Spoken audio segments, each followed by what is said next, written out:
امام حسین ہمیں کیا سکھا رہے ہیں؟ امام حسین سکھا رہے ہیں پیارے نبی کی حدیثیں پھیلاؤ، امام حسین سکھا رہے ہیں پیارے نبی کی سنت پہ عمل کرو، امام حسین سکھا رہے ہیں لوگوں کو کھانا کھلاؤ، امام حسین سکھا رہے ہیں اپنی زبان اچھی رکھو، امام حسین سکھا رہے ہیں اپنا چہرہ اچھا بناؤ، لوگوں سے اچھی گفتگو کرو، اخلاق اچھے بناؤ۔ وہ ساری چیزوں کو تو ہم نے فراموش کر دیا اور بس دوسرے لوگوں کی سکھائی ہوئی باتوں پر عمل کر رہے ہیں۔ اگر کوئی دنیا میں لباس اس لیے پہنتا ہے تاکہ مشہور ہو، لوگ مجھے دیکھیں، یہ جو آج مزاج ہے ہماری قوم کا، مسجد میں آتے ہیں پھٹا پرانا لباس پہن کے آتے ہیں، کبھی لنگی پہ آ گئے جناب، کبھی ٹی شرٹ پہ آ گئے، ولیمے کی دعوت رہی الماری کے اندر سے نیا جوڑا نکالتے ہیں۔ یہ عقل ہے مسلمانوں کی؟ یعنی ہمارے پاس مسجد اور نماز کی اہمیت اتنی بھی نہیں ہے جتنی کہ ایک ولیمے کی ہے، ایک دعوت کی جتنی اہمیت ہے اتنی اہمیت نماز کی نہیں ہے، ہمارے پاس مسجد کی نہیں ہے۔ تو سرکار فرما رہے ہیں شہرت کی خاطر، اچھا دکھنے کے لیے اگر کوئی لباس پہن کے آتا ہے تو اللہ تعالیٰ قیامت کے دن اس سے منہ پھیر لے گا۔ اللہ تعالیٰ جس سے منہ پھیرے گا پھر کوئی اس کے لیے رحمت نہ دنیا میں ہوگی نہ آخرت میں ہوگی۔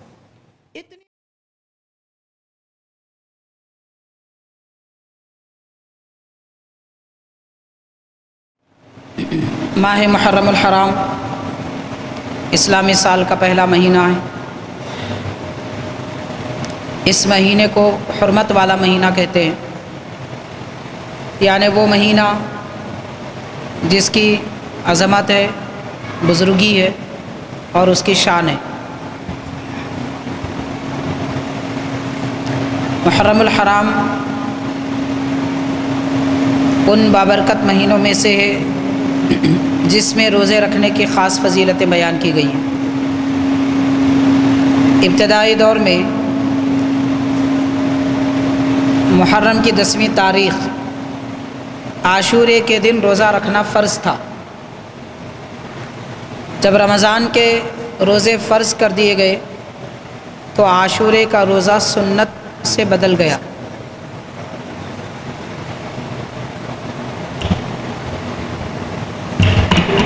تو اس روزے کو سنت میں شامل کر دیا گیا، اور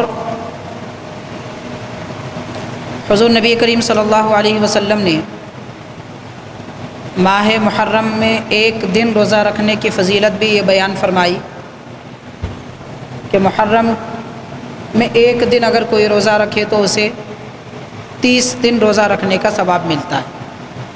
اور عاشورے کے دن 10ویں محرم کو روزہ رکھنے کے متعلق آیا ہے کہ عاشورے کے دن روزہ رکھے تو 60 سال کے روزوں کا ثواب دیا جاتا ہے۔ یہ فضیلتیں اس مہینے کی مقدس تاریخ میں روزہ رکھنے کی۔ حاضرین، حضرت محدث دکن سید عبداللہ شاہ علیہ رحمت و رضوان نقشبندی آپ یہ ارشاد فرماتے ہیں کہ یوم عاشورہ پچھلے زمانوں میں، ازمنہ سابقہ میں یوم عاشورہ عید کے طور پر منایا جاتا تھا، اور اس دن کئی انبیاء کرام کو کئی نعمتیں عطا ہوئی ہیں۔ لیکن جب عاشورے کے دن سید الشہداء امام عالی مقام سیدنا امام حسین رضی اللہ تعالیٰ عنہ اور آپ کے اہل خاندان کی شہادت میدان کربلا میں واقع ہوئی، اس کے بعد سے عاشورے کا دن ان بزرگ شہدائے کرام اور امام عالی مقام کی خدمت میں ہدیہ ایصال ثواب و ہدیہ قرآن مجید پیش کرنے کا دن مقرر ہو گیا۔ یعنی حضرت محدث دکن عبداللہ شاہ علیہ رحمت و رضوان یہ ارشاد فرمانا چاہتے ہیں کہ عاشورے کا دن پچھلے زمانے میں خوشی کا دن تھا، اس لیے کہ انبیاء کرام کو نعمتیں عطا ہوئی، اور اس امت کے لیے حضرت امام عالی مقام رضی اللہ تعالیٰ عنہ کی شہادت کے بعد ایسی عبادتوں کا دن ہو گیا کہ جس میں ذکر و اذکار عبادات وغیرہ کر کے اس کا ثواب شہدائے کربلا کی خدمت میں پیش کیا جائے۔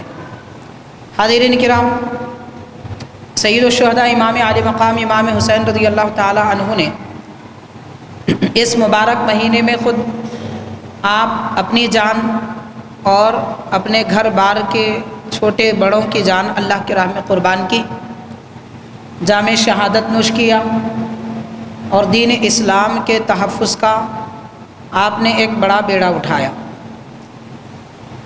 حضرت امام علی مقام امام حسین رضی اللہ تعالیٰ عنہ حضور نبی کریم صلی اللہ علیہ وسلم کے مقدس نواسے ہیں۔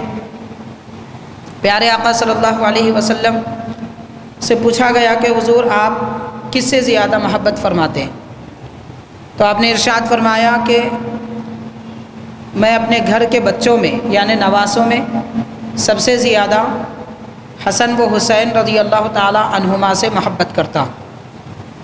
تو حاضرین، آج ہم آپ کی خدمت میں وہ احادیث شریفہ سنانے کی کوشش کریں گے کہ جس میں سیدنا امام علی مقام امام حسین رضی اللہ تعالیٰ عنہ کی فضیلتیں اور امام حسن رضی اللہ تعالیٰ عنہ کے فضائل اور آپ کے کوئی خاص واقعات بیان کیے گئے۔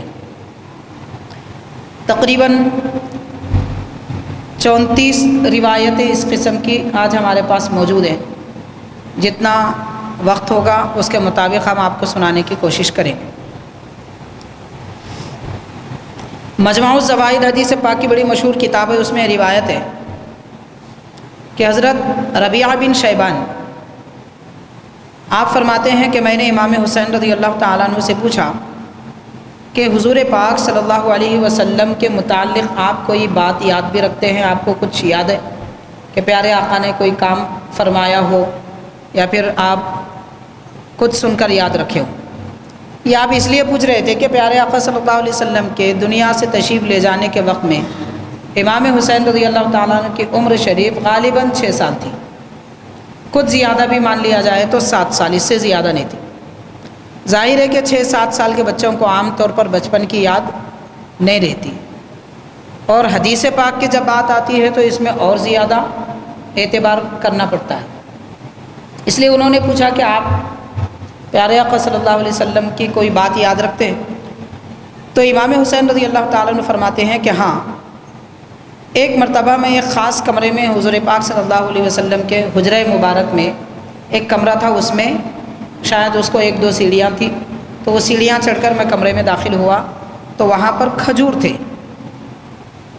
تو امام حسین رضی اللہ عنہ فرماتے ہیں کہ وہ کھجور لے کر میں نے اپنے منہ میں ڈال لیا اور حضور کی خدمت میں حاضر ہوا۔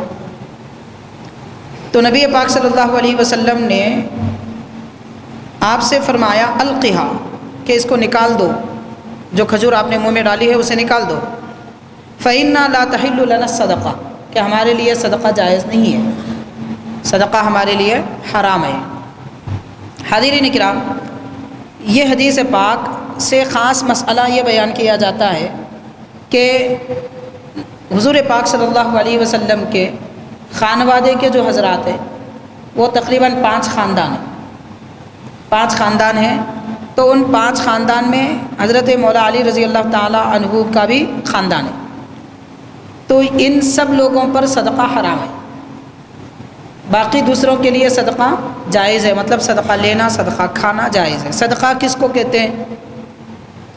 صدقے کی 2 قسمیں ہیں، ایک ہوتی ہے زکوٰۃ، زکوٰۃ کو بھی صدقہ کہتے ہیں، اور دوسرا ہوتا ہے صدقہ، یعنی کوئی آدمی اپنے جان کی امان کے لیے یا بیماری سے صحت پانے کے ارادے سے کہ میری جان یا میری صحت کا بدلہ ہے، یہ سمجھ کر کوئی مال یا کوئی کپڑا یا کوئی بھی چیز کھانے پینے کی اشیاء ہو وغیرہ اگر نکالے اور اللہ کی راہ میں دینا چاہے تو اسے صدقہ کہتے ہیں۔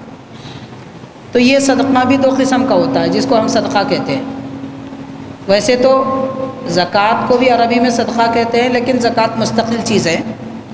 اس کے علاوہ صدقہ جو کہا جاتا ہے وہ صدقہ بھی 2 قسم کا ہوتا ہے، ایک واجب صدقہ ہوتا ہے اور ایک نفل ہوتا ہے۔ تو جو صدقہ واجب سمجھ کر یعنی منت کر کے نکالا جائے، یہ کہ میں اگر صحت مند ہو جاؤں تو صدقہ دوں گا، یا پھر یہ سمجھے کہ میں اپنی جان وغیرہ کا یا فلاں چیز کا یہ مصیبت آئی تھی اس سے ٹل گئے، اس کے شکرانے میں صدقہ دے رہے ہیں، تو یہ سمجھ رہے ہیں کہ یہ صرف غربا کے لیے ہے، صدقہ دینے والا نیت کرے تو وہ امیروں کے لیے، مالداروں کے لیے، دوسروں کے لیے جائز نہیں ہے۔ ہاں، صدقہ نکالنے والا یہ نیت کرے کہ یہ میں نے نفل کے طور پر نکالا ہے، اللہ کی رضا کے لیے، تو پھر وہ نفل صدقہ ہے تو کوئی بھی کھا سکتا ہے۔ بہرحال اس حدیث پاک سے معلوم ہوتا ہے کہ امام عالی مقام رضی اللہ تعالیٰ عنہ کم عمری کے زمانے میں بھی وہ سب باتیں یاد رکھتے تھے جو انہوں نے بچپن میں نبی پاک صلی اللہ علیہ وسلم کو کرتے یا پھر آپ سے کرتے دیکھا ہے یا پھر آپ سے سنا ہے۔ تو حاضرین کرام، علماء کرام یہاں پر یہ ارشاد فرماتے ہیں کہ کسی کی روایت قبول کرنے کے لیے اتنی عمر ہونا ضروری ہے کہ وہ کسی بات کو یاد رکھ سکے۔ اس کے لیے عمر کی جو قید لگائی گئی وہ 6 یا 7 سال سے بڑھ کے، بعض حضرات نے 8 سال کی بھی قید لگائی، یعنی 8 سال سے بڑھ کے اگر عمر ہے تو اس کی بات قبول کی جائے گی، حدیث کے متعلق یہ بات ہے خاص طور پر۔ لیکن حسنین کریمین حضرت امام حسن امام حسین رضی اللہ تعالیٰ عنہما ایسی شخصیتیں ہیں کہ محدثین نے فرمایا ہے یہ حضرات بچپن کی بھی روایت کرتے ہیں تو قابل قبول ہے، ان کے لیے اس بات کی قید نہیں ہے کہ عمر اتنی ہو عمر اتنی ہو، اس لیے کہ ان کا قوت حافظہ بھی سب سے نرالا ہے اور ساتھ ہی ساتھ ان کی ہوش مندی کا عالم بھی سب سے نرالا ہے۔ عام طور پر بچے جس زمانے میں ہوش نہیں رکھتے، حسنین کریمین اس زمانے میں بڑی سمجھداری رکھتے، تو اس وجہ سے ان حضرات کے لیے قانون میں ایک لچک رکھی گئی ہے۔ بہرحال حاضرین کرام، یہ سیدنا امام عالی مقام امام حسین رضی اللہ تعالی عنہ کے متعلق ایک روایت بیان کی گئی جس میں سیدنا امام حسین رضی اللہ تعالیٰ عنہ کے صدقے کے متعلق ذکر کیا گیا۔ ایسے ہی چند روایتیں ہیں، انہی روایتوں میں سے ایک روایت یہ بھی بیان کی جاتی ہے کہ ایک شخص حضرت امام حسن رضی اللہ تعالیٰ عنہ اور امام حسین رضی اللہ تعالیٰ عنہ کے پاس آ کر کچھ مانگنے لگا۔ فرمایا گیا جاء رجل الی الحسن والحسین فسألہما فقال ان المسألة لا تصلح الا لثلاثة۔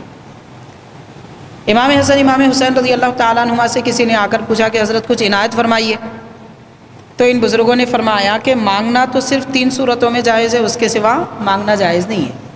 اب آپ غور کر لیجئے کہ اس دور میں مانگنے کی جو عادت ہے، لوگ مانگنا بھی ایک بڑا فن بنا رکھے ہیں، ایک بڑی مہارت ہے مانگنے کی بھی، لیکن حضرات حسنین کریمین رضی اللہ تعالیٰ عنہ فرماتے ہیں کہ مانگنا اس آدمی کے لیے جائز ہے کہ جس کو انتہائی سخت ضرورت ہو کہ مانگے بغیر کوئی اور صورت نہ ہو، اس ضرورت کو پورا کرنے کے لیے مانگے بغیر کوئی اور صورت نہ ہو، ایسی اگر حالت ہے تو پھر مانگنا جائز ہے۔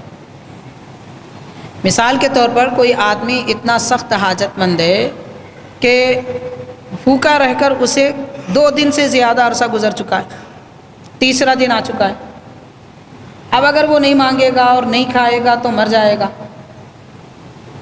تو ایسی صورت میں اس کو مانگنے کی اجازت ہے۔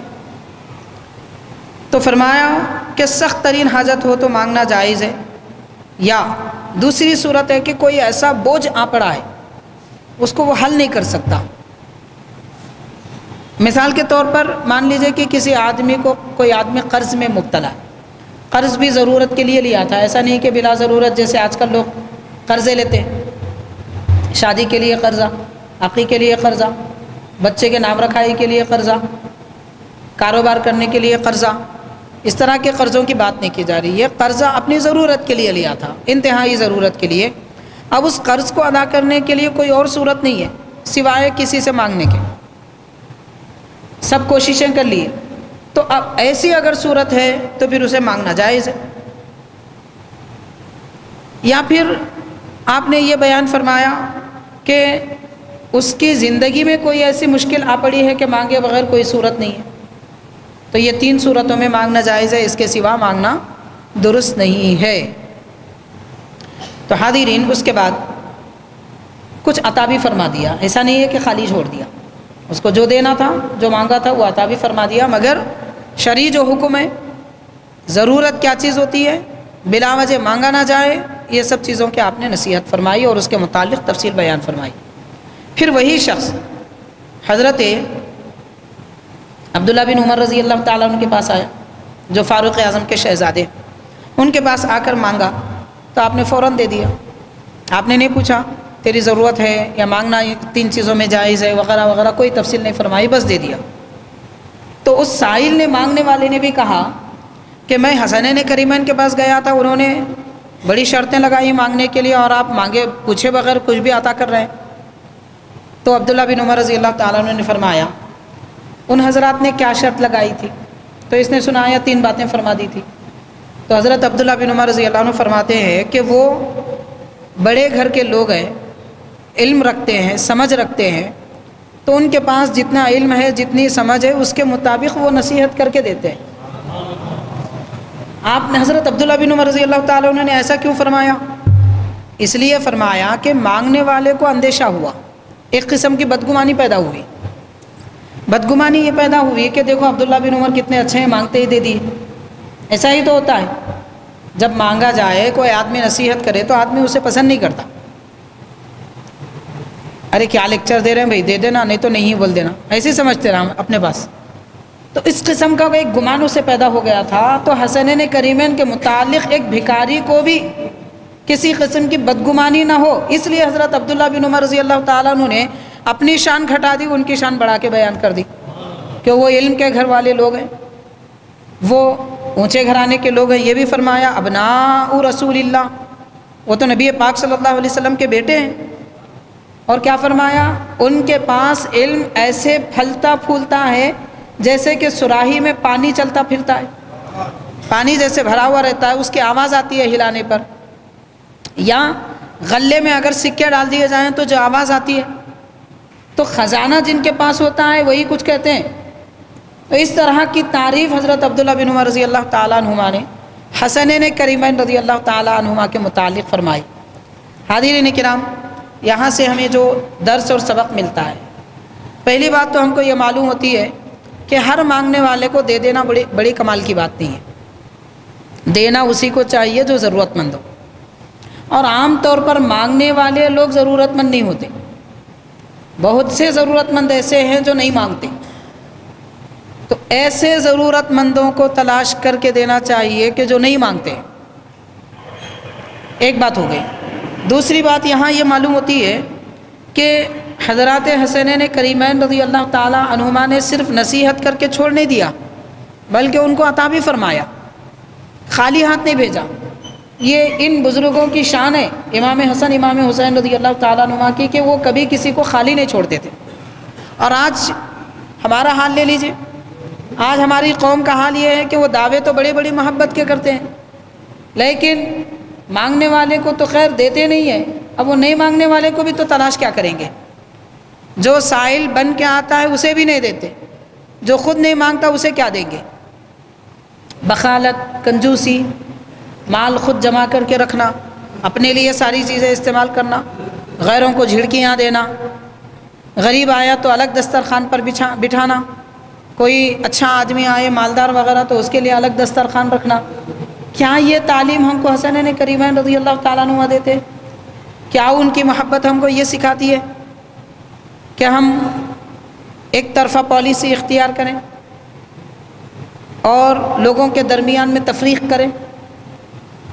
تو حاضرین، ایک بات تو، 2 باتیں تو ہمیں اس حدیث پاک سے ہی معلوم ہوئی۔ تیسری بات یہ معلوم ہوئی کہ صحابہ کرام اور اہل بیت کرام میں اتنی محبت تھی کہ آپ اس محبت کا اندازہ سمندر سے بھی نہیں کر سکتے، ایسی گہری محبتیں تھیں ان کی۔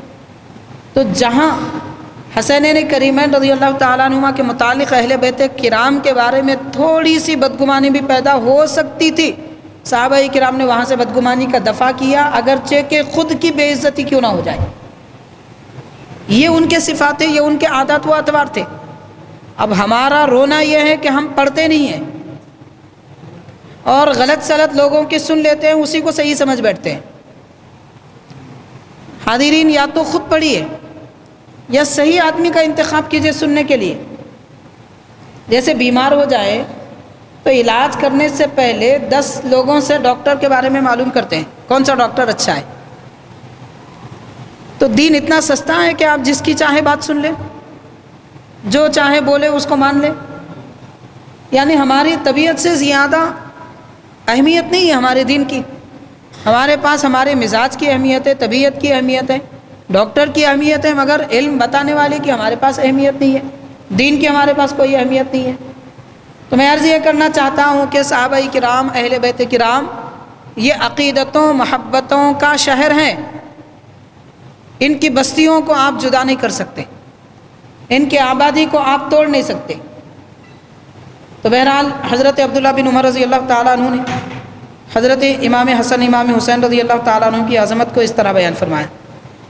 حاضرین کرام، اور ایک روایت آتی ہے، روایت میں آتا ہے کہ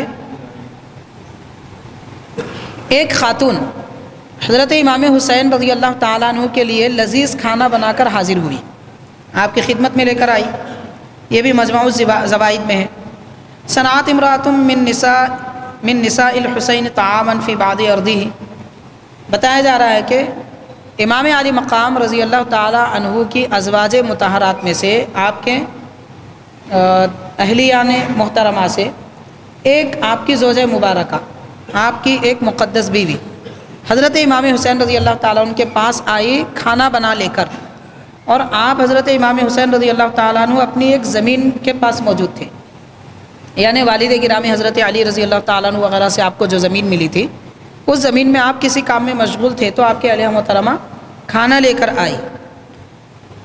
جب کھانا لے کر آئی تو اتنے میں ایک شخص آپ سے ملاقات کے لیے آئے. تو حضرت امام حسین رضی اللہ تعالیٰ عنہ وہ کھانا اس آدمی کے سامنے رکھا اور فرمایا کہ آپ یہ کھانا کھا لیجیے. کھانا لایا گیا تھا آپ کے لیے، مگر آپ سے جو ملنے آئے تھے ان کو آپ نے کھانا پیش کیا. تو اس شخص نے کہا کہ میں اس کا ارادہ نہیں رکھتا، مطلب مجھے کھانے کا ابھی شوق نہیں ہے، ارادہ نہیں ہے. تو حضرت فرماتے ہیں انہوں نے کہا کہ میں ابھی حضرت عبداللہ بن عباس رضی اللہ عنہ کے پاس سے آ رہا ہوں، میں آپ کے پاس آیا ہوں. تو عبداللہ بن عباس رضی اللہ عنہ کے پاس سے ہوتے ہوئے آ رہا ہوں، ان کے پاس میں کچھ کھا کر آیا ہوں. تو امام حسین رضی اللہ تعالیٰ عنہ فرماتے ہیں کہ حضور پاک صلی اللہ علیہ وسلم نے ہمیں حکم فرمایا ہے، اے شخص سن لے کہ پیارے آقا صلی اللہ علیہ وسلم نے ہمیں حکم فرمایا ہے کہ یا بنی عبد المطلب اطعموا الطعام و اطیبوا الکلام، کہ اے عبد المطلب رضی اللہ تعالیٰ عنہ کے خاندان والوں، یعنی حضور پاک صلی اللہ علیہ وسلم اپنے اہل خاندان کو خاص طور پر حکم فرما رہے ہیں کہ اے لوگوں، تم لوگوں کو کھانا کھلاؤ اور اچھی خوش کلامی سے بات کرو، خوش اخلاقی سے بات کرو. دو صفات ان لوگوں کے درمیان میں ہونا چاہیے کہ لوگوں کو کھانا کھلائیں اور ساتھ میں گفتگو اچھی کریں. حاضرین، امام علی مقام رضی اللہ تعالیٰ عنہ اپنے چاہنے والوں کو یہاں سبق یہ دے رہے ہیں. آپ کے اس کلام سے ہم کو یہ درس ملتا ہے کہ کھلانے کی عادت ڈالنی چاہیے، بچانے کی نہیں. مومن وہ ہوتا ہے جو اپنا مال لوگوں پر خرچ کرے، مومن وہ ہوتا ہے جو لوگوں کو کھلائے، بچانے والا مومن نہیں ہوتا. اور مومن وہ ہوتا ہے کہ جس کی زبان میں شیرینی ہو، گفتگو میں نرمی ہو، وہ جھڑکی دے کر بات نہیں کرتا، منہ بنا کر بات نہیں کرتا، لوگوں سے خوش اخلاقی کے ساتھ پیش آتا ہے. یہ دو صفات ایمان والے کے اندر ہوتے ہیں. تو امام علی مقام امام حسین رضی اللہ تعالیٰ عنہ بھی ان صفات کے حامل ہیں. تو سید الشہداء امام حسین رضی اللہ تعالیٰ عنہ سے محبت کا اگر ہم دعویٰ کرتے ہیں تو پھر آپ کے صفات کو بھی آپ کے صفات کریمانہ کو بھی اختیار کرنا چاہیے، آپ کے اخلاق کو بھی اختیار کرنا چاہیے. زبانی جمع خرچ سے کچھ ہونے والا نہیں ہے. جب تک کہ عمل اور کردار ان بزرگوں کا جیسا نہ ہو جائے تب تک واقعی ہم نہ ہمارے اسلاف اور بزرگوں کے چاہنے والے ہو سکتے ہیں، نہ ہی اللہ اور اس کے نبی کے چہیتے ہو سکتے ہیں. حاضرین کرام، میں نے عرض کیا تھا کہ امام علی مقام امام حسن اور امام حسین رضی اللہ تعالیٰ عنہ کے متعلق جو روایت ہے، جو بہت زیادہ مشہور تو نہیں ہے، ان روایتوں میں سے چند باتیں ہم آپ کو سنانے کی سعادت حاصل کریں گے. حضرت امام حسین رضی اللہ تعالیٰ عنہ کے کپڑے سینے کے لیے ایک ٹیلر مقرر تھے، جن کو عربی میں خیاط کہتے ہیں. تو وہ خیاط خود بیان کرتے ہیں، ٹیلر بیان کرتے ہیں کہ میں نے امام حسین رضی اللہ تعالیٰ عنہ کے لیے ایک قمیص سی دی. قمیص سینا تھا آپ کو، تو میں نے ایک قمیص سی دی. اور اس کے بعد میں نے آپ سے پوچھا، جب ناپ لے رہے تھے تہبند یا پاجامے کا آپ ناپ لے رہے تھے، تو میں نے پوچھا کہ آپ کے تہبند شریف، خواہ وہ پیجامہ ہو یا لنگی تہبند جسے کہتے ہیں، تو تہبند شریف میں آپ کی قدم کے اوپر والے حصے تک رکھوں یا پھر ٹخنوں کے نیچے رکھوں؟ یہ 2 سوال کیے ٹیلر نے. یعنی قدم کے اوپر والا حصہ مطلب جس قدم پر ہم ٹھہرتے ہیں وہ نچلا حصہ ہے، اس کے اوپر جو ہڈی ہوتی ہے وہاں تک لاؤں، ٹیلر ناپ وہیں تک لیتے ہیں، یا پھر ٹخنوں تک لیتے ہیں؟ تو میں ٹخنوں تک رکھوں پیجامہ آپ کا یا پھر یہاں تک رکھوں؟ تو امام عالی مقام رضی اللہ تعالیٰ عنہ نے فرمایا لا. اس کے بعد فرمایا فجعلہ من اسفل الکعب. انہوں نے پوچھا اجعلہ اسفل من اسفل الکعبین، تو فرمایا ما اسفل الکعبین فی النار. فرما رہے ہیں کہ اے ناپ لینے والے شخص، کیا تجھے معلوم نہیں ہے کہ حضور پاک صلی اللہ علیہ وسلم نے کیا فرمایا؟ اللہ کے نبی کا یہ ارشاد ہے کہ ٹخنوں کے نیچے جو لباس جھاڑتا ہے اسے دوزخ میں ڈال دیا جائے گا. تو حاضرین، امام عالی مقام رضی اللہ تعالیٰ عنہ لباس بھی پہنتے ہیں تو پیارے نبی کی سنت کے عین مطابق پہنتے ہیں، اور ٹخنوں کے نیچے لباس پہننے کی جو مذمت اور برائی آئی ہے، جتنا بڑا گناہ اس کا بیان کیا گیا ہے، نہ صرف جانتے ہیں بلکہ لوگوں کو بتاتے بھی ہیں. تو سنت پر عمل آوری کیسی ہوتی ہے؟ امام حسین رضی اللہ تعالیٰ عنہ سے سیکھنا چاہیے. دوسری بات یہ کہ غلطی اگر کسی کو کرتے آپ دیکھتے تو خاموشی اختیار نہیں فرماتے. یہ بھی ہو سکتا آپ یہ فرماتے کہ نہیں ٹخنے کے اوپر کر لو، بات ختم ہو جاتی. آپ نے یہ نہیں فرمایا، فوراً حدیث شریف سنائی اور فرمایا کہ ٹخنوں کے نیچے جس کا لباس رہتا ہے اسے دوزخ میں ڈال دیا جاتا ہے. حاضرین، اب آج ہماری قوم پر ہم غور کریں. آج ہمارے لوگوں کے لباس تو انتہائی عجیب ہیں، اب کیا اس پر تبصرہ کیا جائے. جینس اتنا ٹائٹ پہنتے ہیں کہ پورا بدن چھلکنے لگتا ہے، اور اتنے نیچے تک پہنتے ہیں کہ راستے صاف ہونے لگتے ہیں. جھاڑو جھٹکے کی تو ضرورت ہی نہیں پڑتی. آج ہمارے نوجوان زمین کی صفائی کر رہے ہیں اپنے جینس کے ذریعے. اس طریقے سے وہ لباس پہنتے ہیں. نبی پاک صلی اللہ علیہ وسلم نے ٹخنوں کے نیچے لباس رکھنے سے منع فرمایا اور ارشاد فرمایا کہ ٹخنوں کے نیچے لباس پہننا حرام ہے. جو ٹخنوں کے نیچے لباس پہنتا ہے اسے دوزخ میں ڈال دیا جائے گا. امام عالی مقام رضی اللہ تعالیٰ عنہ نے یہ نصیحت فرمائی، ساتھ میں آپ نے حدیث شریف بھی سنائی. اس سے یہ ہم کو پتہ چلتا ہے کہ اللہ کے نبی صلی اللہ علیہ وسلم کی احادیثیں یاد رکھنا چاہیے. کچھ نہیں تو کم از کم 40 تو یاد رکھیں. جہاں جو ضرورت پڑتی ہے وہاں حدیث سنا دیں. کسی کو ضرورت نہیں بھی پڑتی ہے تو چلو دن میں ایک مرتبہ کسی نہ کسی کو ایک حدیث سنا دیں، کیونکہ پیارے آقا نے فرمایا جو میری حدیث دوسروں تک پہنچاتا ہے اس کی زندگی خوشحال ہو جاتی ہے. تو آج ہماری زندگی جو بدحال ہے، گھر میں ٹینشن، گھر کے باہر ٹینشن، بیوی کا ٹینشن، بچوں کی پریشانی، بچے باپ کی بات نہیں مانتے، باپ بچوں کو خوش نہیں رکھ سکتے، پڑوسیوں سے الگ جھنجھٹیں، کاروبار میں پریشانیاں. یہ سب ہے کیوں؟ اس لیے کہ ہم اپنی زندگی خوشحال بنانا کیا سمجھ رہے ہیں؟ ہم یہ سمجھ رہے ہیں کہ رنگ برنگی نوٹ رہیں گے تو ہماری زندگی اچھی ہوگی. یہ وہم و گمان اپنے دماغ سے نکال دیجئے. رنگ برنگی نوٹ رکھنے والے 25-40 لاکھ تک بھی خرچ کرے مگر زندہ نہیں آئے اپنے گھر کو. گھر کو کیا کہیں گے؟ گھر کو بھی نہیں آئے، ہاسپٹل سے سیدھا قبرستان چلے گئے.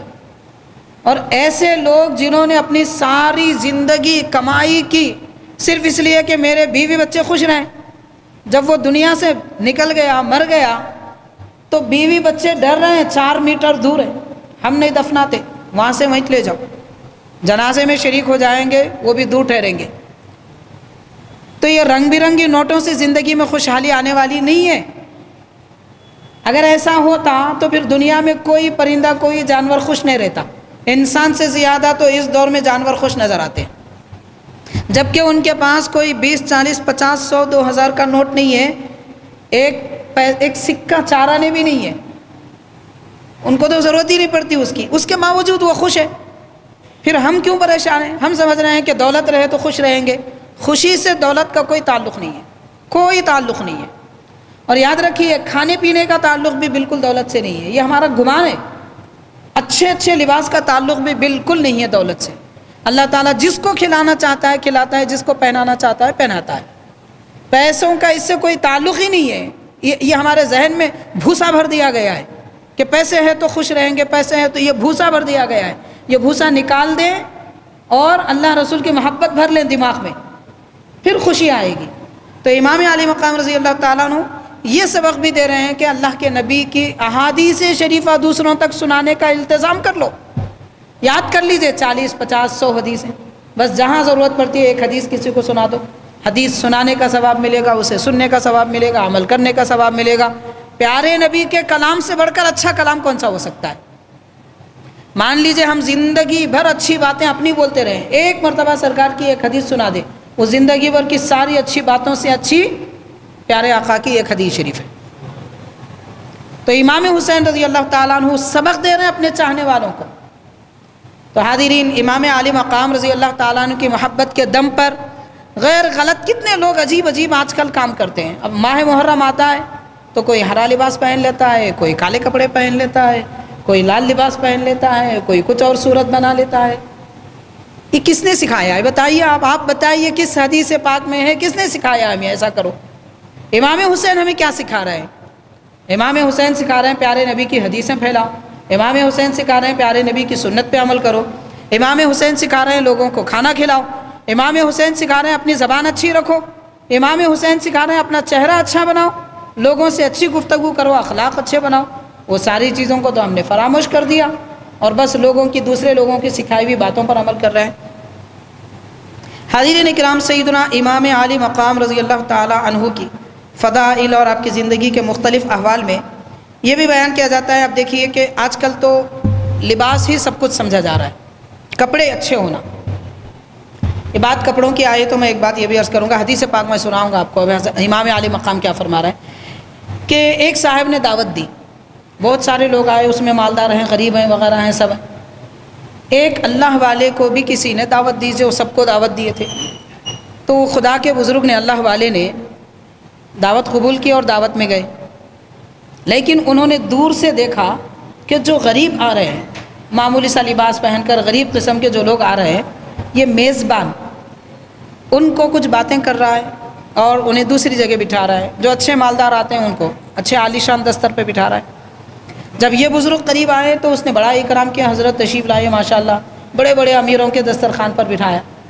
تو حضرت بیٹھ گئے اور اس کے بعد سالن لیے اپنے کپڑوں پر ڈال لیے، کھانا لیے اپنے کپڑوں پر ڈال لیے. وہ آدمی کہنے لگا حضرت آپ کھا نہیں رہے ہیں، یہ کیا کر رہے ہیں؟ تو آپ نے فرمایا تو نے مجھے کب دعوت دی تھی؟ تو نے میرے کپڑوں کو دعوت دی تھی، میرے لباس کو دعوت دی تھی، میری شکل و صورت کو دعوت دی تھی، تو میں ان کو کھلا رہا ہوں. اگر تیرے پاس کپڑوں کی کوئی اہمیت نہیں ہوتی تو تو نے یہ دو دستر کیوں رکھے؟ غریبوں کا دستر الگ، امیروں کا دستر الگ. VIP کا سسٹم ہوتا ہے آج کل. مسلمان غیروں کی وہ دیکھا دیکھی چولہا پھوکی کا مزاج ہے ہمارے پاس. غیر مسلمین کو دیکھتے ہیں کہ وہاں پہ VIP کے الگ ٹیبلز ہوتے ہیں. اب مسلمان بھی شروع ہو گئے، بڑے بڑے لوگوں کے الگ ٹیبل، چھوٹے چھوٹے لوگوں کے الگ ٹیبل. ارے ساری کائنات کو کھلانے والا پروردگار رزاق جب سے دنیا بنائی تب سے کھلا رہا ہے، اس نے فرق نہیں کیا. تیرے پاس 4 ٹھکریاں کیا آ گئے؟ اتنا بڑا فرق. یہ مزاج کس نے دیا ہے؟ تو حاضرین، ہمارے پاس لباس کی بڑی اہمیت ہے.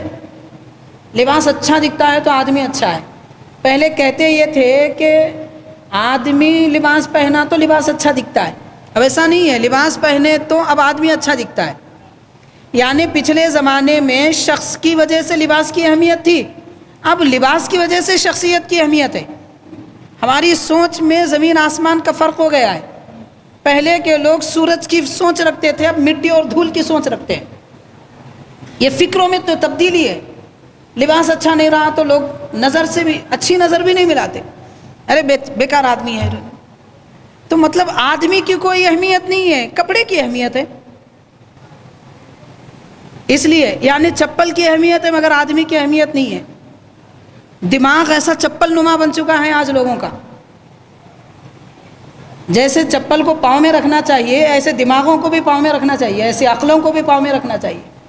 آدمی کی اہمیت نہ لباس سے ہے نہ چپل سے ہے. ننگے پیر بھی ہے تو ماشاءاللہ وہ شخص اچھا ہے، اخلاق اچھے ہیں، کردار اچھے ہیں، رب کا فرما بردار ہے وہ ماشاءاللہ اس کی فکر، اس کی شان آسمان کو چھوتی ہے۔ تو اب دیکھیے امام حسین رضی اللہ تعالیٰ عنہ ہم کو کیا سبق دے رہے ہیں، میں یہ عرض کرنا چاہتا ہوں، اس لیے تمہیدی طور پر تھوڑی بات عرض کیا۔ ہم دعویٰ کرتے ہیں امام حسین سے محبت کرنے والے ہیں، امام حسین نے کیا سبق دیا ہے، آپ نے کیا سیکھا ہے، ہم نے کیا سیکھا ہے امام حسین سے؟ تو امام عالی مقام رضی اللہ تعالیٰ عنہ فرماتے ہیں، حضرت ابو سعید تمیمی رضی اللہ عنہ سے روایت ہے، انہوں نے فرمایا میں سمعت الحسن والحسین، دونوں بزرگ فرما رہے ہیں، سرکار کے دو نواسے فرما رہے ہیں، امام حسن امام حسین رضی اللہ تعالیٰ عنہما دونوں فرما رہے ہیں، کیا فرما رہے ہیں؟ یقولان قال رسول اللہ صلی اللہ علیہ وسلم، ہم دونوں نے حضور کو فرماتے سنا۔ حدیث شریف ہے، پیارے آقا نے فرمایا من لبس ثوبا مشہورا من الثياب اعرض اللہ عنہ یوم القیامہ، اگر کوئی دنیا میں لباس اس لیے پہنتا ہے تاکہ مشہور ہو، لوگ مجھے دیکھیں، یہ جو آج مزاج ہے ہماری قوم کا، مسجد میں آتے ہیں پھٹا پرانا لباس پہن کے آتے ہیں، کبھی لنگی پہ آ گئے جناب، کبھی ٹی شرٹ پہ آ گئے، ولیمے کی دعوت رہی الماری کے اندر سے نیا جوڑا نکالتے ہیں۔ یہ عقل ہے مسلمانوں کی؟ یعنی ہمارے پاس مسجد اور نماز کی اہمیت اتنی بھی نہیں ہے جتنی کہ ایک ولیمے کی ہے، ایک دعوت کی جتنی اہمیت ہے اتنی اہمیت نماز کی نہیں ہے، ہمارے پاس مسجد کی نہیں ہے۔ تو سرکار فرما رہے ہیں شہرت کی خاطر، اچھا دکھنے کے لیے اگر کوئی لباس پہن کے آتا ہے تو اللہ تعالیٰ قیامت کے دن اس سے منہ پھیر لے گا، اللہ تعالیٰ جس سے منہ پھیرے گا پھر کوئی اس کے لیے رحمت نہ دنیا میں ہوگی نہ آخرت میں ہوگی، اتنی سخت وعید ہے۔ اور حاضرین دیکھیے پچھلا دور ایسا تھا کہ سال میں 2 لباس خریدتے تھے، بڑی مشکل سے زیادہ اچھی کمائی کرنے والا رہا تو 4-5 لباس خریدتا تھا۔ اب یہ دور ایسا ہے کہ ہر مہینہ نیا لباس، ہر دعوت میں نیا لباس، یہ وہ شادی میں پہنے تھے اب یہ نہیں پہننا، یہ ان کی شادی میں پہنے تھے اب دوسرا، کیا فرق پڑے گا؟ ایک ہی لباس اگر پہنیں گے تو کیا فرق پڑے گا؟ اسی لیے عربی زبان کا بڑا مشہور محاورہ ہے ذئاب فی ثیاب، ذئاب فی ثیاب، مطلب کپڑوں میں اس دور میں بھیڑیے دکھتے ہیں، یہ انسان نہیں ہے جو نظر آ رہے ہیں، یہ لباس میں بھیڑیے، جو حقیقی بھیڑیے ہیں وہ لباس نہیں پہنتے، لیکن یہ ایسے بھیڑیے ہیں کہ جو لباس پہنے ہوئے، قدیم زمانے کا عربی کا محاورہ ہے یہ۔ تو حاضرین امام عالی مقام رضی اللہ تعالیٰ عنہ بھی حدیث شریف یہ سنا رہے ہیں، شہرت کی خاطر اچھا دکھنے کے لیے اگر کوئی لباس پہنتا ہے تو اللہ تبارک و تعالیٰ قیامت کے دن اس سے منہ پھیر لیتا ہے۔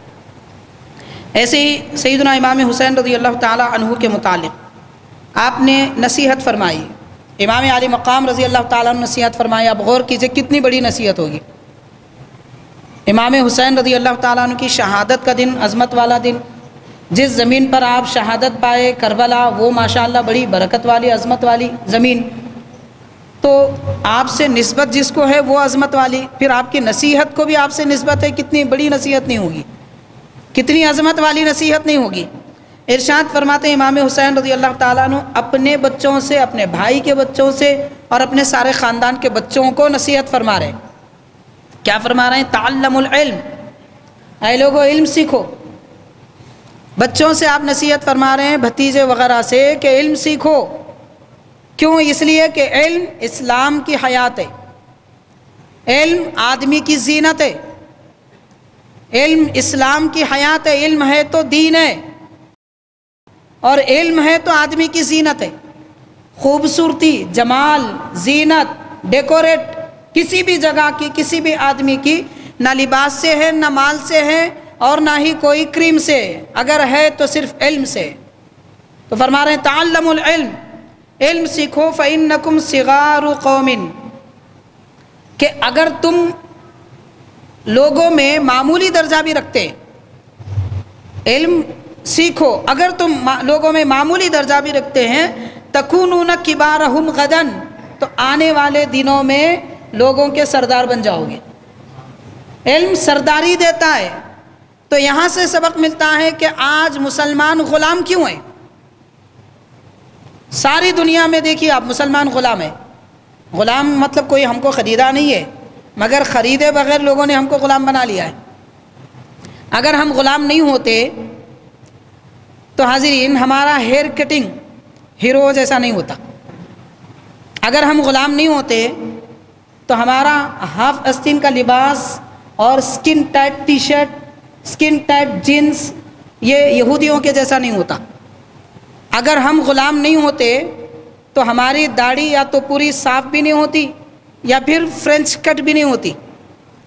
اگر ہم غلام نہیں ہوتے تو پھر ہمارا لباس یہ ٹی شرٹ پینٹ شرٹ نہیں ہوتا، بلکہ اللہ کے نبی کی سنت قمیص پائجامہ ہوتا۔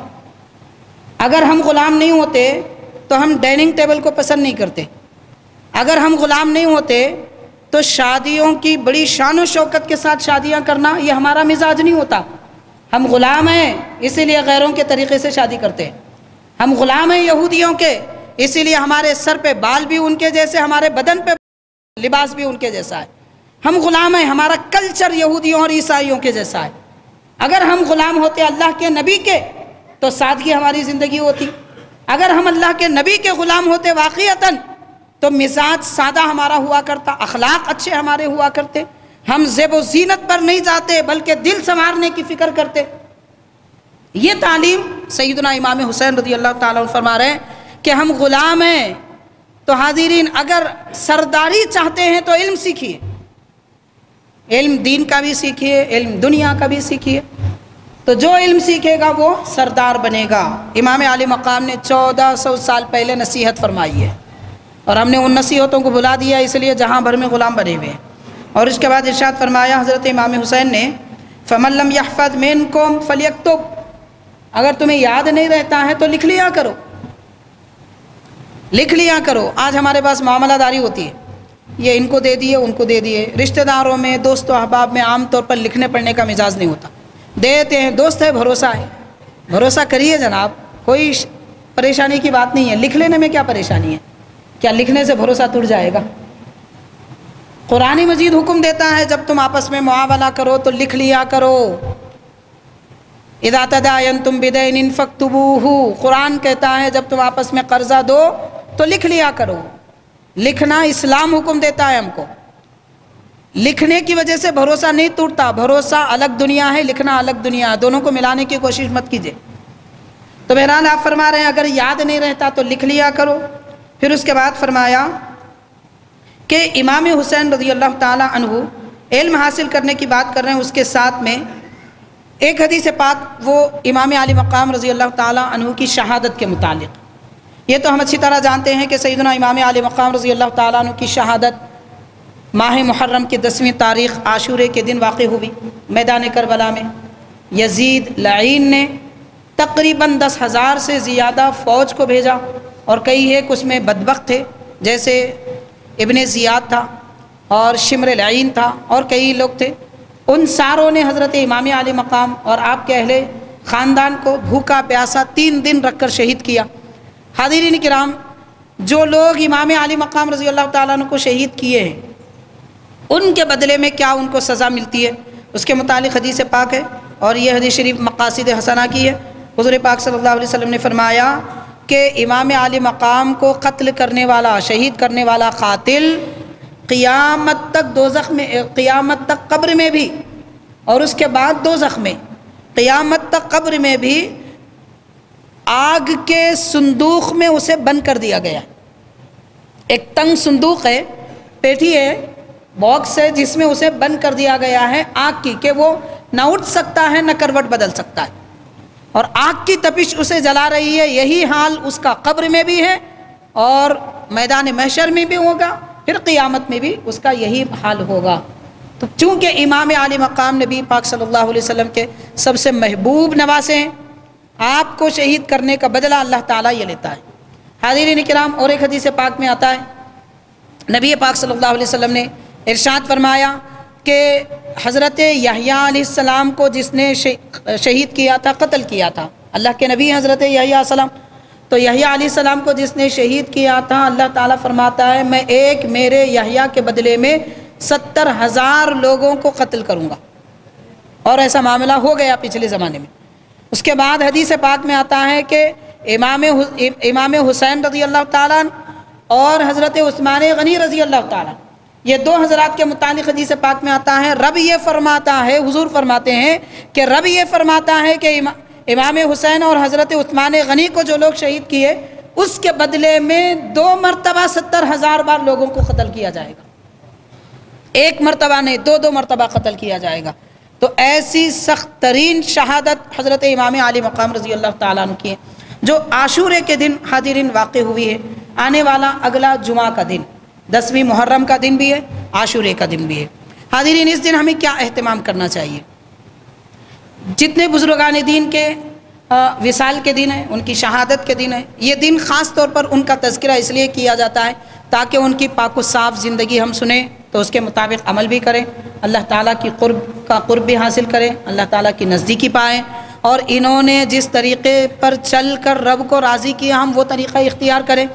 ساتھ ہی ساتھ قرآن مجید کی تلاوت کریں، نمازوں کی کثرت کریں، نوافل پڑھیں، ذکر و اذکار کریں، درود شریف کی کثرت کریں، خیرات و صدقات کریں، لوگوں کے کھلانے پلانے کا اہتمام کریں، اور یہ سارے کاموں کا ثواب حضرت سیدنا امام علی مقام، امام حسن امام حسین رضی اللہ تعالیٰ عنہما اور دیگر شہداء کرام کے خدمت میں ہدیے کے طور پر پیش کریں۔ یہ اصل مقصد ہوتا ہے ان بزرگوں کے ایام اور ان کی یادگار منانے کا، اس لیے خاص طور پر یہ ذکر کیا گیا۔ انشاءاللہ تعالیٰ اگلے جمعہ امام حسین رضی اللہ تعالیٰ عنہ کی شہادت کا دن ہے، اس موقع پر ہم آپ کے دیگر احوال زندگی اور آپ کے کچھ کارنامے انشاءاللہ بیان کریں گے۔ اللہ تعالیٰ ہمیں کہنے سننے سے زیادہ عمل کی توفیق عطا فرمائے۔ صلی اللہ تعالیٰ وسلم علی خیر خلقہ سیدنا محمد وعلی آلہ واصحابہ اجمعین والحمد للہ رب العالمین۔